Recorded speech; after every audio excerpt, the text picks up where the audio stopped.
Eu sou o pastor Vinícius da Igreja Palavra do Senhor. Que Deus possa estar abençoando a sua vida em nome de Jesus. Vou deixar aqui uma mensagem falando sobre o falso profeta, a falsa profecia. Está no 5º livro da Bíblia, livro de Deuteronômio, capítulo 18, a partir do versículo de número 18, onde está escrito assim: Suscitar-lhes-ei um profeta do meio de seus irmãos, semelhante a ti, em cuja boca porei as minhas palavras, e ele lhes falará tudo o que eu lhe ordenar. De todo aquele que não ouvir as minhas palavras que ele falar em meu nome, disso lhe pedirei contas. Porém, profeta que presumir de falar alguma palavra em meu nome, que eu lhe não mandei falar, ou que falar em nome de outros deuses, esse profeta será morto. Se disseres no teu coração, como conhecerei a palavra que o Senhor não falou? Verso 22. Sabe que quando esse profeta falar em nome do Senhor e a palavra dele se não cumprir, nem suceder como profetizou, esta é a palavra que o Senhor não disse, com soberba falou tal profeta. Não tenhas temor dele. O profeta mencionado nos versos 18 e 19 é Cristo, que viria para Israel, como veio. Nós sabemos que a maior parte do povo de Israel rejeitou a Cristo. E quem rejeitou a Cristo, o Senhor Deus vai pedir contas a essa pessoa, porque não rejeitou apenas ele e as suas palavras, mas também a sua salvação. E isso é para a igreja de hoje, para qualquer pessoa que rejeite a Cristo. Ela rejeita também a sua salvação. Amém? Já vou deixar aqui essa mensagem nesse teor evangelístico, para que nós sempre nos atentemos para esse profeta salvador que é Cristo, já mencionado aqui em Deuteronômio. Mas falando do falso profeta que falasse uma palavra que Deus não havia mandado falar, ou falado em nome de outros deuses no meio do povo de Israel, a sentença para esse profeta seria a morte. Por quê? Porque Deus não queria o engano no meio do povo de Israel. Já pensou se essa lei valesse até nos dias de hoje? Bem complicado, né? Quantas pessoas profetizando da carne, falando algo que Deus não mandou falar. Mas aí o povo iria perguntar: como conhecerei a palavra que o Senhor não falou? Como muitas pessoas às vezes perguntam até hoje. Como eu vou saber quando é Deus que está falando e quando não é Ele que está falando? Né? E aí o versículo de número 22, a Bíblia é tão maravilhosa que responde: a palavra que esse profeta falasse e não se cumprisse, não seria a palavra que o Senhor Deus falou. Ele falou de forma arrogante, não era para o povo temê-lo. Entende? Então, o povo de Israel não deveria temer um profeta que, na verdade, receberia como sentença pela falsa profecia a morte. Porque ele falou de forma arrogante. O que significa a palavra arrogância? Olha só: ato de atribuir a si direito, poder ou privilégio, ou o seu efeito, orgulho ostensivo, altivez. Quantas pessoas fazem isso, como faziam também no antigo Israel? Dizendo que Deus estava falando, e arrogantemente, porque isso é da arrogância carnal. Por exemplo, quantas vezes nós já vimos nas igrejas pessoas levantarem dizendo ser profetas e falando: eis que varão, Deus está falando contigo, toma posse, levanta e coloca-te de pé, porque falo contigo nesta hora. Quantas vezes nós já ouvimos coisas assim, já presenciamos coisas assim? Entende? Nem quero dizer com isso que todas as pessoas que falam de forma eloquente, cada um tem a sua forma. É porque estão enganando, não. A questão é que a mensagem aqui fala de falso profeta. E até nos nossos dias existem muitos falsos profetas. Cristo disse que no fim dos dias surgiriam muitos falsos profetas enganando a muitos. Essa é uma realidade inegável. E a arrogância aqui é uma palavra-chave para mim, porque ela leva as pessoas a fazerem isso. Coloca um jugo, uma mordaça no povo, e o pior: muitas pessoas, mesmo sabendo que são enganadas, recebem. O que é isso? Hipocrisia. Cristo condenou isso severamente. Então vai receber a sentença de condenação eterna o falso profeta e o que recebe a falsa profecia também. Porque as pessoas, infelizmente, elas acostumam com o engano. É triste você olhar para uma igreja e ver a igreja recebendo coisas enganosas da carne. É uma coisa complicada. E o pior de tudo: o pastor, mesmo sabendo, não fala nada, não faz nada. É um dos piores estados em que a igreja pode chegar. Quando você olha para o púlpito e não vê vindo de lá repreensão, correção, disciplina. Porque quem ama corrige. A Bíblia fala que Deus, Ele disciplina, corrige aquele que Ele ama, assim como o pai ao filho a quem quer bem. Então a gente tem que ter muito cuidado com isso. Então não respeite, não era para Israel respeitar esse tipo de coisa condenada por Deus. Nós não podemos respeitar o profano, o engano. Tem que ser repreendido, entende? E ainda que em Israel um profeta ou sonhador, ou que dizia ser, falasse de alguma coisa e essa coisa acontecesse, prodígio ou sinal, certamente eles poderiam usar isso aí para levar o povo ao engano, a afastar-se de Deus. Eu vejo uma semelhança muito grande com Mateus 7. Esse texto de Deuteronômio capítulo 13 com Mateus 7.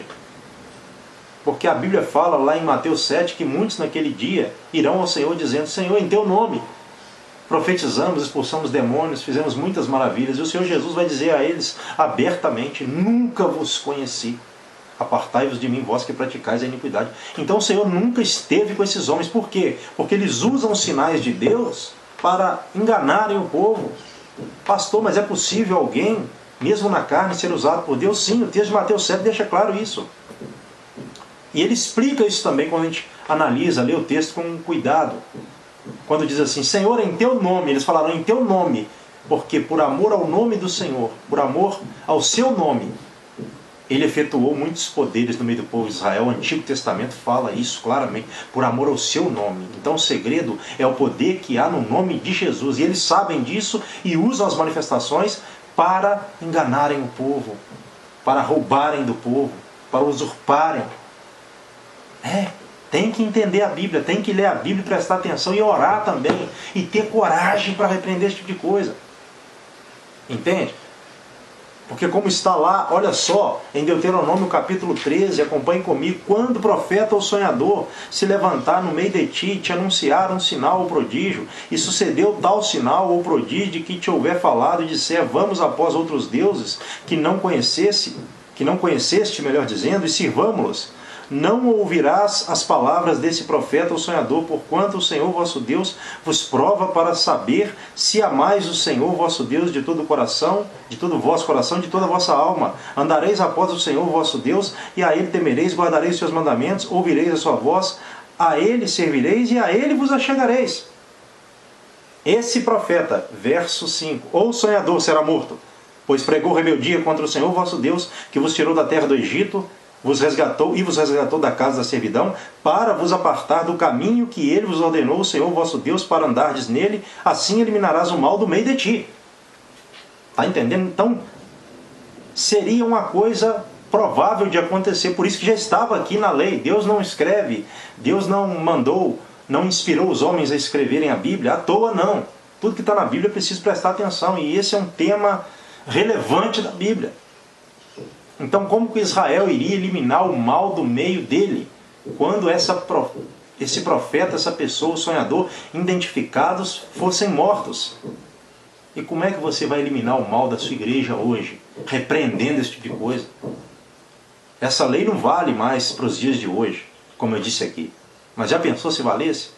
Mas não é porque essa pessoa não pode ser morta mais e sentenciada à morte, como era na lei de Moisés, que essa pessoa não tem que ser repreendida e afastada, não. Cabe ao líder da igreja afastar essa pessoa.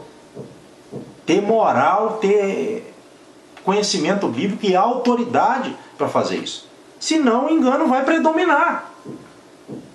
Precisamos de prestar atenção nisso. Por quê? Porque Deus fala aqui claramente: tirou o povo de Israel da terra do Egito e os resgatou, os israelitas, da casa da servidão.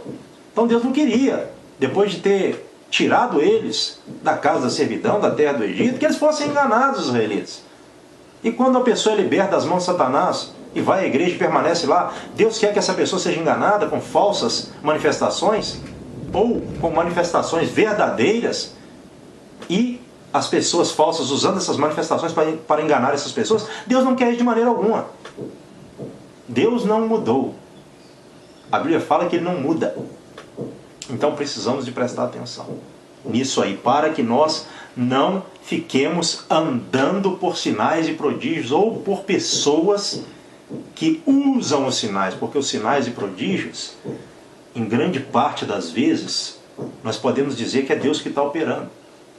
É Deus que manifesta. E lá em Mateus deixa claro isso. É Deus que manifesta esses sinais. Só que as pessoas usam os sinais que Deus opera por amor ao seu nome, como eu disse aqui, para enganar o povo. É aqui que está a questão.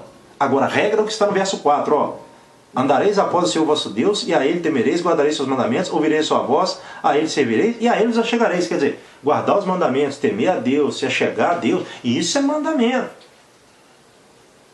Então, ainda que alguém venha ser usado por Deus, essa pessoa não deve tomar o lugar da palavra.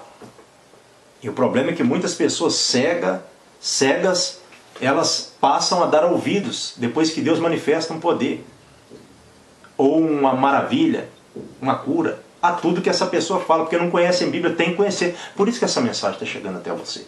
E outra coisa, Paulo fala lá na primeira epístola aos Coríntios, capítulo 14, versos 18, ou melhor dizendo, 37 e 38, que se alguém se considerava profeta na igreja de Corinto, deveria reconhecer que o que ele estava escrevendo é mandamento do Senhor. Se a pessoa rejeitasse isso, que fosse também rejeitada. Se ignorasse isso, que fosse também ignorada. Ou seja, se a pessoa rejeitar a palavra e contra a palavra, não reconhecer que a palavra está acima dela, ela deve ser rejeitada pela igreja.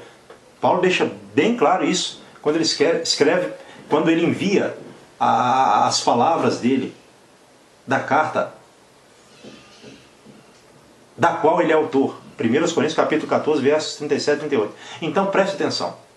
Não se compara uma profecia, uma palavra profética, que é a Bíblia, para toda a raça humana, com uma profecia de alguém ainda que venha acontecer. A regra não é o que essa pessoa fala, o que a Bíblia diz. Devemos temer as pessoas, ouvi-las quando elas estão no temor do Senhor e na palavra. Sim, é lógico.